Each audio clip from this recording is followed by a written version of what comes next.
예, 175페이지 13과 제13장 175페이지 제13장에 변하지 않는 관계. 구원의 영원한 보장은 쉽게 이해할 수 있어요. 그것은 뭐냐면 한 번 아버지면 그냥 아버지예요. 안 바뀌어요, 그게. 그렇죠? 내가 불효자가 될 수는 있지만 아들이 안 될 수는 없어요. 그렇죠? 예. 근데 하나님께서 무슨 아들이었다가 다시 아들이 아닌 것처럼 그렇게 생각하시면 안 되죠. 출생, 생명, 관계로 이해하면 이건 구원은 잃어버릴 수가 없다는 게 너무나 상식적인 거예요. 그런데 그것도 구원 잃어버릴까봐 막 10년, 20년을 계속 막 불안해가지고 아무리 설명해도 자기가 구원 잃어버릴 수 있다고 믿기로 작정해버린 사람은 어떻게 할 수가 없더라고.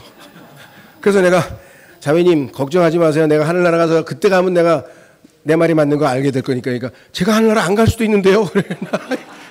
그래서 그때 가서 봅시다. 야, 정말 마귀가 한번 그걸 집요하게 집어넣어주니까 어떻게 그게 마귀의 말은 그렇게 쉽게 잘 듣는지 참 이해가 안 가죠. 하나님의 아버지 되심은 변하지 않는다. 이거 하나만 이해해도 뭐 사람이 한번 제대로 구원을 받으면 중간에 구원을 이룰 수 있을까? 이것은 상당히 다루기 힘든 주제다. 왜 다루기가 힘들어요? 너무 쉬운데 나는. 이건 농담입니다. 왜냐하면 그렇게 사람들이 이거 가지고 고민을 하니까 이 목사님도 사역하면서 25년 동안 얼마나 이 질문을 많이 받았겠어요. 그렇죠? 예. 심지어는 그냥 막 울면서 목사님 저 구원 잃어버렸어요 하고 찾아온 사람이 있어요. 구원 잃어버렸으면 나한테 오지도 않았어. 술집으로 갔지. 뭐 여기로 왜 와? 왜냐하면 교단별로도 주장하는 바가 약간씩 다르기 때문이다. 그런데 이것이 헷갈리는 이유는 사실 간단하다. 구원을 신앙생활의 결과로 생각하기 때문이다. 아니죠. 만약 구원을 신앙생활의 결과물이 아니라 신앙생활 자체로 본다면 이야기가 달라진다. 구원의 본질은 어떤 혜택을 약속받는 것이 아니라 하나님과 새로운 관계로 들어가는 것을 의미합니다. 즉 아버지와 자녀의 관계가 되는 것이다. 그러면 그 관계가 변할 수 있을까? 아버지와 자녀의 관계는 피로 맺어진 것이다. 그것은 변할 수 없다. 마찬가지로 하나님과 우리의 관계도 변하지 않는다.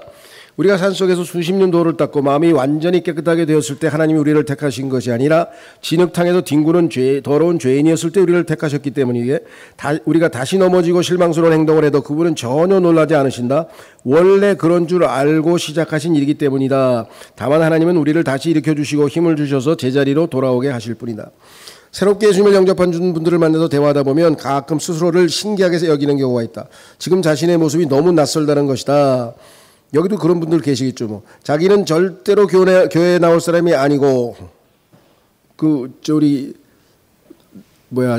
이름을 거명해서 죄송한데 우리 장태상 형제님이나 김용광 형제님 간증을 들어보니까 여기 해당되시는 것 같아요. 절대로 여기 내 인생에 내 평생에 이런 데 앉아 있을 사람이 나는 아닌데. 예, 근데 저도 똑같아요. 저도 믿고 나서 얼마 있다 내가 왜 예배당에 앉아 있지? 그게 너무 이상한데. 자, 예수님을 믿는 것도 상상도 할 수 없는 사람이었다는 것이다. 참 흥미롭다. 스스로 결단해서 예수님을 믿었는데 아무리 생각해서 해도 자기가 한 일이 아닌 것 같다니. 만약 이런 이야기를 예수님을 모르는 사람이 듣는다면 제정신이 아니라고 할지도 모르겠다. 그런데 성경에는 이런 모습이 아주 당연한 것으로 표현되고 있다. 신약 성경에 그분이 우리를 택하셨다는 표현이 50회 정도 등장한다. 그러므로 한 사람이 예수님을 믿는 것은 참으로 신비로운 사건이다. 지극히 이성적이고 논리적인 사람이 갑자기 자기 자신이 죄인임을 인정하고 예수님께 용서를 구하는 것이 어떻게 신비로운 일이 아닐 수 있겠는가. 사도 바울은 예수님을 찾은 적도 없었고 구한 적도 없었다. 그런데 예수님이 오셔서 전적인 은혜로 구원을 주셨다. 베드로도 밤새도록 갈릴리 호수에서 실패를 거듭하고 있을 때 예수님이 먼저 찾아오셨다. 아브라함도 마찬가지였다. 하나님이 먼저 아브라함을 택하시고 부르셔서 복의 통로로 삼아 주셨다. 모세도 하나님이 먼저 찾아오셨고 다윗도 하나님이 먼저 사무엘 선지자를 통해서 찾아오셨다. 그래도 그들에게는 남다른 면이 있었기 때문에 하나님이 선택하신 것 아닐까? 라고 생각할 수 있다. 그러나 성경을 깊이 보면 그렇지 않다. 하나님은 연약한 사람들을 부르셔서 하나님의 사람으로 만드시고 평범한 사람들을 사용하셔서 큰 일을 이루셨다. 그렇기 때문에 그분이 하나님이시다. 그렇죠. 이분은 이걸 잘 적겠네. 정반대예요. 고린도전서에 보면 하나님께서 택하신 사람들은 이 세상에서 모든 면에서 별 볼 일 없는 사람들이에요. 예외적으로 사도 바울같이 똑똑한 사람도 뭐 덜어 있기는 있지만 그건 예외 없는 규칙은 없는 거니까 예외적인 것이고 대부분 보면 다 그래서 과거에 제가 아는 교수 한 분이 있는데 외국어대학 교수가 굉장히 똑똑한 교수죠. 근데 밤낮 그런 얘기를 하는 거야. 나 정말 이해가 안 가. 그러니까 그 외국어대학에 그 손봉호라고 하는 교수가 있었어요. 이게 네덜란드 지금 이제 서울대 나중에 서울대 교수지만 그 당시에 초창기에는 화란에서 공부하고 오자마자 이제 그 네덜란드어과 교수를 하고 있었는데 이분이 크리스찬이야. 근데 이분은 후설이라고 하는 아주 이 소위 말하면 분석 철학 하여간 그 현상학이라고 하는 어려운 철학 박사고 하여간 뭐 학문적으로나 모든 면에서 뛰어난 사람이야. 모든 면에서 사람들이 대단하다 이런 사람이야. 근데 자기보다 못한 사람이 예수 믿는 건 이해하겠어. 이건 뭐 바보들이니까. 근데 나보다 똑똑한 사람이 예수를 믿는 거야 기분 나쁘게 해가지고 밤낮 저 사람 보면 기분 나빠 죽겠어. 왜? 나보다 똑똑한데 왜 예수를 믿냐 이거야. 이 멍청한 멍청이들이나 믿는 예수를 왜 믿느냐는 거예요. 그래서 하나님께서는 가끔 가다가 똑똑한 사람들이 예수 믿게 만드시는 것 같아요. 대표적인 사람이 이어령 씨예요. 자기 딸을 하나님이 장님을 만들어가지고 여자 목사죠. 장님을 만들어가지고 그 딸의 눈을 뜨게 해주시면 믿겠습니다. 이 지성인이 그렇게 기도를 하고 있으니 나중에 그분이 쓴 책 많이 읽어보면요 얼마나 그 고심을 했는지 그런 얘기가 나옵니다. 하여간 제가 여기에 다시 보시면 이렇게 써 있습니다. 평범한 사람들을 사용하시고 아주 우리가 볼 때는 별 볼 일 없는 사람들이 예수님을 믿은 사람들의 대다수였어요. 그래서 로마 사람들도 우스웠죠. 뭐 새로운 무슨 종교가 하나 나타났는데 다 멍청이들만 가고 앉았어. 이렇게 조롱했다고 하는 얘기들이 교회사에도 많이 나옵니다. 자, 그렇기 때문에 그분이 하나님이시다. 오늘 우리도 마찬가지다. 부족한 것들이 너무 많다. 때로는 실수하고 죄도 짓는다. 그런데 그때마다 하나님이 우리를 버리신다면 우리 중에 과연 누가 죽을 때까지 구원을 유지할 수 있을까? 하나님이 끊임없이 우리를 용서해 주시고 또 용기를 주시고 일으켜 세워 주시기 때문에 우리가 다시 회복할 수 있는 것이다. 뭐 우리가 그냥 평범하게 이 세상에서 제일 심한 제일 중죄가 살인과 간음이라고 하면 다윗이 살인과 간음을 저지른 사람이에요. 그 다윗에게 영원한 자비를 베푸셔서 구원하신 분이 하나님이세요. 근데 뭐가 그렇죠? 그래서 다시 돌아오시면 처음 유학생활을 할 때 도착한 지 며칠 만에 은행에 가서 계좌를 개설했다. 그때 여직원이 $1,000짜리 통장을 만들어 주었다. 그 통장 잔고를 $1,000 이상 유지하면 카드 수수료를 내지 않아도 된다고 했다. 속아 넘어갔구나. 처음에는 좋아 보였지만 사실 유학생활이 넉넉하지 못하기에 쉬운 일이 아니었다. 잔고가 $1,000 밑으로 내려가서 한 달 동안 사용한 카드 수수료를 한꺼번에 낸 일도 있었다. 많은 사람이 구원을 이런 식으로 이해한다. 구원을 유지하려면 어느 정도 삶이 받쳐주어야 한다고 $1,000는 있어야 된다고 생각하는 모양이죠. 하나님의 은혜의 90% 나의 결단이 10% 합쳐져서 구원이 된 것이라고 생각하고 그 10%를 유지하려고 노력하는 것이다. 그래서 신앙생활에 평안이 없다. 실제로 10%를 유지하기란 결코 쉽지 않기 때문이다. 그러나 구원이 100% 하나님의 은혜로 된 것이라면 우리는 안심할 수 있다. 마치 은행에서 ZBA는 뭐냐면 제로 밸런스 어카운트라고 여기 써 있네요. 은행 잔고가 영원이어도 사라지거나 벌금이 없는 계좌를 만들어준 것과 마찬가지다. 목회를 하다 보면 가끔 침례받기를 주저하는 분들이 있다. 만약 믿음이 없다면 이해되는 일이다. 그러나 실제로 예수님을 확실히 믿는데도 불구하고 침례받기를 주저하는 경우가 있다. 그 이유를 자세히 살펴보면 대개 이런 고민이 깔려 있었다. 내가 침례를 받으면 침례받은 사람답게 살아야 될 텐데 과연 그럴 수 있을까? 그러면 나는 이렇게 질문한다. 형제님, 지금 침례를 받을까 말까 망설이는 이 자리에 어떻게 이르게 되셨습니까? 그러면 이런 답변이 돌아온다. 저도 제가 이런 고민을 하리라고는 전혀 생각하지 못했습니다. 예수님의 예자도 모르고 살았는데 하나님이 인도해 주신 것 같습니다. 그때 나는 이렇게 권면한다. 맞습니다. 하나님이 인도해 주셨습니다. 그래서 이 자리까지 왔습니다. 그렇다면 무엇을 더 두려워하십니까? 침례받은 이후의 삶 역시 하나님이 인도해 주실 것입니다. 내가 지금 이 자리에 있는 것도 우연히 된 것이 아니다. 100% 하나님의 은혜로 된 것이다. 그러므로 우리가 할 일은 그 사실을 바르게 깨닫고 감사하는 것뿐이다. 그리고 하나님께 우리의 삶을 맡겨드리는 것이다. 많은 사람이 어느 정도 삶이 받추어줘야지 얘가 이렇게 부족한데 어떻게 구원받았다고 할 수 있겠는가라고 생각한다. 그런데 이것은 모두 자기 중심적인 태도다. 크게 본다면 심지어 내 죄도 하나님이 주시는 무조건적인 사랑을 방해하지 못한다.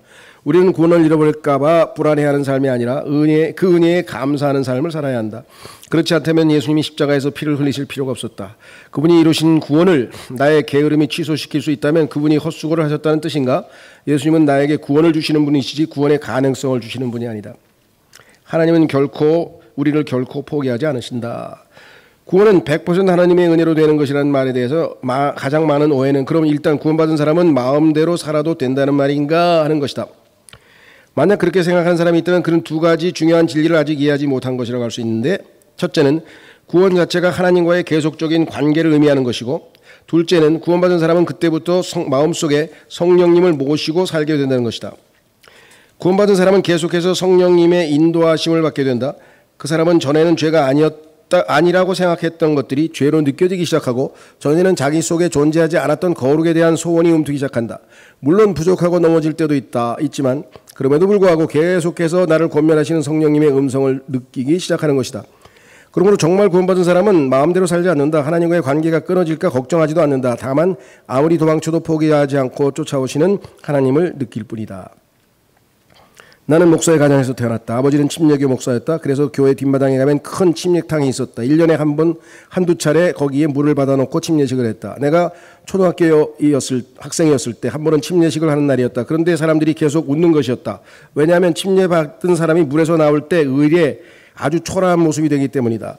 한쪽에서는 찬송을 부르고 한쪽에서는 키득거리는 장면이 계속 연출되고 있었다. 우리 교회에서는 키득거리는 걸 한 번도 못 봤는데 제가. 지금 우리 20몇 년째 침례해가지고 나 역시 물에서 나오는 사람들을 보면서 웃고 있었다. 그런데 그때 갑자기 내 옆에 있던 어머니의 찬송가 위로 굵은 물방울이 뚝뚝 떨어졌다. 어머니를 올려다보았다. 어머니는 울고 계셨다. 나는 놀라서 물었다. 엄마 왜 울어? 그때 어머니는 몰라. 나는 이 찬송만 부르면 자꾸 눈물이 나와 라고 하셨다. 그 찬송은 새 찬송가 250장이었다. 우리 교회는 침례식 때 항상 이 찬송을 불렀다. 구주의 십자가 보혈로 죄 씻음 받기를 원하네. 내 죄를 씻으신 주 이름 찬송합시다. 찬송합시다. 찬송합시다. 내 죄를 씻으신 주 이름 찬송합시다. 만약 죽어서 주님 앞에 갈 때 단 한 번 찬송을 부를 기회가 있다면 나는 이 찬송을 부를 것이다. 내 주께 회개한 영혼은 생명수 가운데 젖었네. 흠 없고 순전한 주 이름 찬송합시다. 찬송합시다. 찬송합시다. 내 죄를 씻으신 주 이름 찬송합시다. 저희 교회는 침례식 할 때 이 찬송을 안 부르고요. 다른 찬송을 불러요. 이따가 침례탕에 가시면 이 찬송가를 가져오지 않았기 때문에 복사해서 하나씩 나눠드릴 텐데, 첫 구절은 구주와 함께 나 죽었으니 구주와 함께 나 살았도다. 이게 침례의 의미예요. 무슨 말인지 아시겠죠? 예, 우리는 그 찬송을 부르도록 그렇게 하겠습니다. 이따 한 장씩 받으세요. 그때 침례 받으시는 동안에 찬송은 계속 불러주시면 좋아요. 계속 불러주시고 영적으로 분위기가 좋아질 것입니다. 우리가 예수님을 만나고 하나님의 자녀가 된 것은 결코 우연히 된 일이 아니다. 우리의 노력으로 된 것도 아니고 일도 아니고 우리 똑똑함으로 된 일도 아니다. 오직 하나님 우리를 택하시고 다가와 주시고 사랑해 주셨기 때문에 가능한 일이다. 그래서 그 관계는 변하지 않는다. 그리고 우리가 하나님께 예배드리는 자리에 있는 것도 하나님이 지금도 우리를 포기하지 않고 붙잡아 주시기 때문이다. 앞으로도 하나님은 우리를 절대로 놓지 않을 것이다. 하루는 새벽에 꿈을 꾸었다. 길을 가는데 누군가 나타나서 아버지가 목회하시는 교회를 찾아가라고 말해 주었다. 사실 아버지는 이미 은퇴하신 지 오래되었고 지금은 시골에서 90세가 넘는 고령으로 10년 넘게 치매로 고생하시는 어머니를 간호하고 계신다. 그런데 그런 아버지가 아직도 목회를 하신단 말인가? 라는 생각을 했다. 그 생각을 하면서도 이상하게 발걸음은 그 교회를 찾아가고 있었다. 예배당에 들어섰는데 아버지가 설교를 하고 계셨다. 강단은 성도들과 아주 가까이 있었는데 높지 않았고 정중앙이 아니라 약간 왼쪽에 위치하고 있었다. 제법 오래된 교회의 느낌이었다. 성도들의 표정은 너무나 밝았다. 따뜻한 분위기였다. 나와 아내는 앞에서 두 번째 줄에 앉았다. 그리고 아버지의 얼굴을 보았는데 깜짝 놀랐다. 50대 초반의 모습이었다. 아주 건강한 모습이었고 방금 이발을 하신 듯 깔끔한 얼굴이었다. 행복하고 자신 있는 목소리로 설교를 하신 후에 성도들에게 웃으면서 나를 소개하셨다. 그리고 마지막 기도를 나에게 부탁하셨다. 자리에서 일어나 기도를 하는데 갑자기 눈물이 났다. 너무나 감사했다. 그래서 제대로 기도를 다 잊지 못하고 목이 메어서 한참을 고생하다가 잠에서 깼다. 특별한 꿈이었다. 꿈에서 본 그 교회는 행복이 가득한 곳이었다. 다시 잠들어서 그 교회로 돌아가고 싶을 정도였다. 그 꿈은 평생 목회자의 삶을 살아온 아버지의 인생을 다시 한번 생각하게 하는 꿈이었다. 지금은 힘들고 어려운 노년을 보내고 계시지만 그럼에도 불구하고 그 인생이 하나님과 성도들 앞에서 분명히 가치 있는 삶이었다는 것을 가르쳐주는 듯했다. 내 일생에 가장 큰 영향을 끼친 분이 있다면 바로 아버지다. 아버지가 엄청나게 훌륭한 분이기 때문이 아니라 목회자로서 나에게 보여주신 삶의 모습과 또 그분이 나에게 베푼 사랑 때문이다. 그 사랑의 관계는 절대 변할 수 없는 것이다. 그래서 나는 구원을 복잡하게 생각하지 않았다. 하나님은 아버지와 비슷한 분이라고 생각했다. 내가 죄를 지었다고 그 관계가 끊어질까? 아버지가 나를 버리실까? 내가 무엇인가를 열심히 해서 아버지 아들이 되었을까? 물질적인 욕심 때문에 아버지와 아들의 관계를 계속 유지하고 있는 것일까? 아니다. 그냥 아버지와 아들은 피로 맺어진 관계다. 생명의 관계다. 이거 생명. 하나님 우리에게 생명을 주셨잖아요. 그래서 히브리서에 보니까 예수님도 하나님을 아버지라 부르고 우리도 하나님을 아버지라고 부르니 같은 생명이 아니냐. 그렇죠? 거룩한 자와 거룩하게 만드신 분이 다 한 하나님을 아버지로 모시고 있다. 예수님과 우리가 다 동일한 아버지를 모시고 있는 거잖아요. 그래서 예수님께서는 내 아버지 곧 너의 아버지께서 그렇죠? 그렇게 부르신 이유가 뭐예요? 같은 아버지라는 거죠. 같은 생명을 가지고 있고 선행적 은혜가 있을 뿐이고 그것 자체로 감사할 뿐이다. 하나님과 우리의 관계도 마찬가지다. 우리는 예수님을 믿고 하나님의 아들과 딸이 되었다. 그러므로 우리 인생에서 최고의 감사와 기쁨은 그 관계가 영원히 변하지 않는다는 것이다. 그 하나님을 바르게 알고 그 하나님과 바르게 교제하고 그 하나님과의 관계가 매일 더 깊어지는 것이 바로 우리가 받은 구원이다. 자, 마지막으로 결론입니다. 이걸 우리가 에필로그라고 하는데 에필로그는 나가는 말이에요. 들어가는 말. 우리 서문을 읽었죠. 왜 이 책을 썼는가. 결론과 비슷하게 이제 마무리를 짓는 겁니다. 에필로그에 보시면 책을 다 쓰고 나서 이제 마지막 정리를 해서 독자들에게 이제 이 책을 이제 마칩니다. 이렇게 일종의 보고서죠. 상상 한번 해봅시다. 내가 지금 미혼의 남성이고 A라는 여자와 교제하고 싶습니다. 누구나 젊었을 때 연애하던 시절을 떠올릴 수 있을 겁니다. 그 자매와 더 가까워지고 싶으면 제일 먼저 무엇을 해야 할까요? 먼저 상대방을 알아야 합니다. 그 상대가 어디 출신인지, 무엇을 좋아하는지, 무엇을 싫어하는지 제대로 알아야 제대로 된 교제를 시작할 수 있습니다. 하나님과 사랑의 관계를 주제로 여러 번 설교를 했을 때 한 성도가 다가와서 이런 고민을 이야기했습니다. 목사님, 정말 저도 하나님을 사랑하고 싶습니다. 그런데 그런 감정을 잘 느끼지 못하겠습니다. 다른 사람들은 하나님을 사랑한다고 하면서 눈물을 흘리기도 하는데 저는 그런 감정이 잘 생기지 않습니다. 무조건 감정적인 체험을 할 필요는 없습니다. 그러나 기왕의 신앙생활을 하면서 감격적으로 하나님을 사랑할 수 있다면 그것은 좋은 일입니다. 그렇다면 하나님을 더 뜨겁게 사랑하기 위해서 무엇이 필요할까요? 가장 먼저 하나님을 바르게 알아야 합니다. 왜냐하면 우리는 아는 만큼 사랑할 수 있기 때문입니다. 제임스 패커는 하나님을 아는 지식에서 이렇게 말했습니다. 이분하고 나하고 취향이 비슷한가 봐요. 이분이 누구 책 얘기하면 거의 다 내가 읽었거나 다 가지고 있는 책. 그래서 내가 또 동질감을 좀 느꼈는지 모르겠어요. 아, 이분도 내가 관심 있는 분. 자, 하나님을 아는 지식. 이게 제일 소중한 지식이잖아요. 이 하나님을 아는 지식에서 자라가라고 했잖아요. 하나님에 관하여 아는 것은 우리의 삶을 영위하는 데 있어서 가장 중요하다. 영어도 모르고 영국에 대해서 전혀 아는 것이 없는 아마존 부족 한 사람을 런던으로 데리고 가서 아무런 설명도 없이 트래팔가 광장에 세워놓고 혼자 살아가려고 한다면 그것은 그에게 오히려 잔인한 일이 될 것이다. 그와 같이 하나님이 통치하는 이 세상에서 하나님에 관하여 아무것도 모르고 살아가려고 한다면 그것은 우리 스스로에게 잔인한 일이 될 것이다. 눈이 가려진 사람처럼 방향 감각도 없고 비틀거리며 넘어지게 될 것이다. 당신 스스로 당신의 삶을 허비하게 될 것이다. 머리로 하나님을 이해하는 것이 과소평가되어서는 절대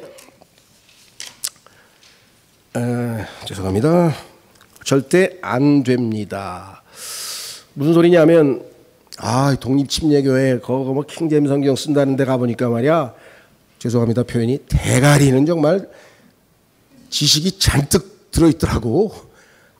근데 인간성은 그냥 별로야. 이런 분들이 덜어 있어요. 우리도 반대로 얘기할 수 있지. 야, 가니까 뭐 안녕하세요 막 상냥하고 콧소리가 나고 막 이런데 대가리가 텅텅 비어 있더라니까. 비장파장이에요. 그러니까 둘 다를 잘 갖춰서 균형을 잡자 얘기하지, 한쪽을 공격하고 한쪽을 공격하면 무슨 의미가 있습니까? 독립침략의 사람 똑같아요. 대가리가 텅 비었어요. 그 생각하는 게 아니라 뭐예요? 그래도 저분들은 배운 거 지식은 적은데 실천은 많이 하잖아. 부끄러움을 느껴야지. 우리가 배운 건 많으니 빨리 좀 더 실천하는 쪽으로 균형을 잡읍시다. 이렇게 얘기해야 되는데 서로 상대방의 약점만 보면 뭐예요? 그렇죠? 예. 자, 그래서 언제나 이해와 경험은 같이 갑니다. 경험이 많아지면 이해가 깊어지고 이해가 깊어지면 남들이 미처 알지 못하는 것을 경험하게 됩니다. 오래전에 성지순례를 다녀오면서 깨달은 것이 있었습니다. 그 땅에 대해서 미리 공부하고 간 사람과 그렇지 않은 사람이 서로 다르다는 것이었습니다. 같은 곳이지만 미리 공부한 사람이 더 많은 것을 보고 더 깊은 것을 깨달을 수 있었습니다. 하나님에 대해서도 마찬가지입니다. 하나님에 대해 바르게 아는 사람이 하나님을 더 바르게 사랑할 수 있습니다. 제가 여러 번 얘기를 많이 했지만 우리나라를 서울을 관광 왔다. 일주일 구경하러 왔다. 근데 도착해가지고 막 여기저기 쑤시고 다니고 막 아무데나 막 열심히 막 지하철 타고 뭐 어쩌고 뭐 돌아다녔는데 나중에 가니까 머리에 남는 게 하나도 없어. 어디를 가는지 아무것도 모르겠어. 이게 대부분의 사람들이 성경을 대하는 자세. 무지하게 성경도 많이 읽고 막 뭐 성경 공부도 20년 뭐 했다는데 이 정리가 하나도 안 돼. 뭐가 잡히질 않아. 그런데 똑똑한 사람은 서울시에 뭐 도착하기도 전에 미리 하겠지만 딱 해가지고 지도 펴니까 아, 이 서울이라는 데가 이렇게 생겼네. 강이 남한강이 북한강이 이렇게 해서 한강을 가로질러 가지고 서해로 빠져가지고 아, 여기를 강남이라고 그러고 여기를 강북이라고 그러고 또 쪽에서 강서 강동 아, 이렇게 네 개가 있는데 강북 지역이 이게 예조 2조 시대에 그 아주 그냥 알짜배기 아, 여기 그냥 경복궁서부터 가야 여기를 싹 돌고 북촌까지 해서 여기 핵심대를 쫙 보고 그렇죠? 아, 그 다음에 이제 요즘에 뭐 한국 뜨는데 강남이 뭐 좋다는데 한번 거기도 형 가보고 해서 이걸 다 머릿속에 집어넣고 다 구경을 가면 머리에 남는 게 있을 거 아니에요. 그러니까 성경도 우리가 세대적 진리를 전체적으로 하나님의 마스터 플랜, 하나님의 경륜을 쫙 보니까 영원 전부터 영원 후까지 하나님께서 이렇게 어마어마한 all the counsel of God, 하나님의 모든 계획. 사도 바울이 그랬어요. 난 너한테 하나님이 나에게 가르쳐 주신 하나님의 모든 계획을 너에게 다 알려줬어. 그래서 나는 깨끗해. 손 씻어. 난 절대로 하나님 앞에 하나님이 나한테 책임 묻지 못해. 나는 다 가르쳐 줬기 때문에. 오늘날 왜 그렇습니까? 제일 재미있는 분은 재미있다고 해야 되나 뭐라고 해야 되나? 저는요. 평생 성막만 연구한 사람이에요. 나 성막 전문가예요. 그 말은 뭐예요? 나머지는 하나도 몰라요. 성경이 얼마나 많은 테마가 있는데 성막 하나만 안 돼. 그분은 밑에서 배운 사람은 성막밖에 모를 거 아니에요. 하나님의 모든 계획을 나는 너희들한테 다 알려주지 않았냐고 사도 바울이 에베소 교회 성도들에게 얘기했잖아요. 이해가 되세요? 영원 전에 우리 교회 보면은 창세 전에 계신 예수님. 창세기 1장 1절에 예수님과 성령님과 하나님께서 아버지께서 뭘 하고 계셨나? 성경에 보면 나와요. 쫙 정리해서 아, 계획 짜고 어떻게 야, 이거였구나. 그 계획이 실천된 게 창세기 1장 1절이고 마무리되는 거 쫙 해서 관통을 하잖아요. 아, 그래서 처음에는 이 소위 말하면 에덴에서의 언약이 있고 그다음에 무죄 시대가 있고 양심 시대가 있고 율법 시대가 있고 은혜 시대가 있고 교회 시대가 있고 아, 이렇게 해서 아, 나중에 환란 시대 그다음에 천년왕국 시대에서 하나님께서 7개의 시대를 딱 계산하고 정확하게 계획해서 이게 이렇게 진행이 돼 가지고 아, 우리가 여기 지금 라오디게아 시대 마지막 아, 요거 그냥 조금 있으면 휴거가 들락말랑한 요 꼬다리에 살고 있구나. 그래서 정신을 차리고 기도하자는 얘기가 이 얘기구나. 마지막 날들 위험한 때에 살고 있는 성도들에게 정신을 차리고 깨어 기도하라. 이거 전체를 조망하고 아, 내 위치가 지금 여기구나. 아브라함은 여기구나. 요거네. 그럼 성경 공부도 재밌어질 거 아니에요. 그렇죠? 예, 그런 의미에서 자, 우리의 자녀들을 사랑하려면 먼저 그들을 제대로 알아야 합니다. 그렇지 않으면 잘못된 방법으로 사랑하게 되고 결과적으로 사랑하면서도 상처를 주게 됩니다. 아, 정말 어제 그 감격스러운 간증은 두 집안에서 이 아버지와 아들의 화해 장면을 감동의 눈물이 나오더라고요. 나는 언제 화해하나? 자, 마찬가지로 하나님에 대해서 제대로 알지 못하면 교회를 오래 다녔다고 하더라도 하나님과의 사랑의 관계가 깊어지지 않습니다. 그분을 잘못된 방법으로 사랑하게 되는 것입니다. 우리가 하나님을 더 깊이 경험하지 못하는 이유는 우리에게 하나님을 사랑하려는 마음이 전혀 없기 때문이 아니라 그분이 어떤 분이신지 그리고 그분의 사랑이 어떤 것인지 제대로 모르기 때문입니다. 그렇죠? 예. 부모님이 좋아하는 게 생선인데 밤낮 갈비 세트만 보내 그냥 최고급으로 그냥 막 한우 막 투풀 막 뚜뿔 뭐 이런 거. 그게 안 좋아하는 걸 보내면 어떡해. 하나님 앞에 정성을 다해서 계속 갖다 바쳤는데 카인처럼 그냥 농사 지어가지고 그냥 막 온갖 막 7가지 나무를 만들고 막 항상 거하게 차려 하나님께 했더니 하나님께서 카인 보시고 카인의 마음이 믿음이 없어. 이건 뭐 의도를 가지고 찾아온 거야. 그래서 가인을 거부하시고 가인의 재물도 거부하시고 성경에 그렇게 써 있어요. 재물만 거부하신 게 아니라 가인의 마음을 벌써 보시고 아벨을 보니까 믿음으로 다가오고 있잖아요. 아버지 어머니에게 들었어. 가죽옷이 필요하다. 어린 양이 필요하고 피가 필요하다. 다 듣고 그대로 했죠. 믿음으로. 자, 그래서 두 구절 성경 기절을 읽겠습니다. 죄송합니다. 요한복음 17장 3절. 요한복음 17장 3절 우리 성경에 이렇게 써 있습니다. 그런즉 이것이 영생이니 그들로 하여금 홀로 참 하나님이신 당신과 당신께서 보내신 예수 그리스도를 알게 하려 함이니이다. 요거는 정말 아주 이 강희종 형제님하고 아마 정확하게 기억이 안 나는데 하여간 킹제임 성경 5가지인가에서 두 분은 이렇게 번역했는데 뭐냐면 보통 성경에는 하나님을 아는 것이옵니다 라고 마치 영생에 대한 정의처럼 데피니션처럼 돼 있는데 그게 아니라 마이트라고 하는 조동사가 들어가 있어요. 영생을 주신 목적이 뭐냐? 그 생명으로 하나님이 어떠하신 분임을 알아가라고 하는 그 목적이라는 것이에요. 그러니까 우리에게 주신 생명을 통해서 예수님은 어떤 분이신지 하나님은 어떠한 분이신지 지금 계속 알아가는 지식 안에서 자라가라고 얘기했잖아요. 그죠? 두 번째 호세아서 6장 6절 이는 내가 자비를 바라고 희생제물을 바라지 아니하였기 때문이라 또한 하나님의 지식을 번제물보다 더 바랐노라. 하나님의 지식, 하나님에 관한 지식 두 가지로 해석이 된다 그랬죠. 세 번째 베드로후서 3장 18절 어제 읽었던 구절인데요. 말씀드린 구절이죠. 그러나 은혜 안에서와 우리 주 곧 구원자 예수 그리스도의 지식 안에서 성장하라. 그분께 영광이 지금뿐 아니라 영원에도 있기를 바라노라. 아멘. 예수 그리스도의 지식 또는 예수 그리스도에 관한 지식 두 가지 번역이 가능하다고 말씀드렸죠. 두 가지를 다 적용하시면 될 것 같습니다. 자, 그래서 결론입니다. 성경에서 안다는 말은 경험을 의미합니다. 1차적으로 머리로 이해하고 더 나아가서 직접 몸으로 체험하는 것입니다. 결과적으로 구원이라는 것은 계속해서 하나님을 알아가는 과정입니다. 나는 이것을 사랑의 관계라는 단어 이상으로 표현할 길이 없었습니다. 이 책의 원래 제목은 구원보다 중요한 것이었습니다. 그런데 사실 이 말은 맞기도 하고 틀리기도 합니다. 만약 당신이 구원을 하나님과의 사랑의 관계라고 이해했다면 구원보다 더 중요한 것은 없습니다. 그러나 당신이 구원을 단순히 천국 가는 것이라고 생각했다면 구원보다 더 중요한 것이 있습니다. 그것은 바로 하나님과의 친밀한 사랑의 관계를 더욱 성숙시켜 나가는 것입니다. 이 책의 내용들이 이것을 읽는 모든 분들에게 하나님이 주시는 구원이 과연 어떤 것인지 그 본질을 더 잘 이해하고 그분을 이전보다 더 사랑하는데 조금이라도 도움이 되기를 바랍니다. 정말 저는 이 책뿐만 아니라 지금 현재 우리가 이 킹제임 성경을 쓰지 않는 개신교, 장로교 뭐 이런 목사님들, 뭐 외국 목사님뿐만 아니라 우리나라 목사님 책들도 제가 많이 보는데요. 너무 깊이 있고 훌륭한 책들이 많아요. 그래서 킹제임 성경 하나 쓴다는 게 무슨 별 달고 다니는 거 아니에요? 그거. 오히려 부끄러워야죠. 왜? 당신들은 좋은 성경을 가지고 있는데 좋은 열매는 안 나오고 이상하게 나쁜 열매가 나오니 이거 무슨 일입니까? 그렇죠?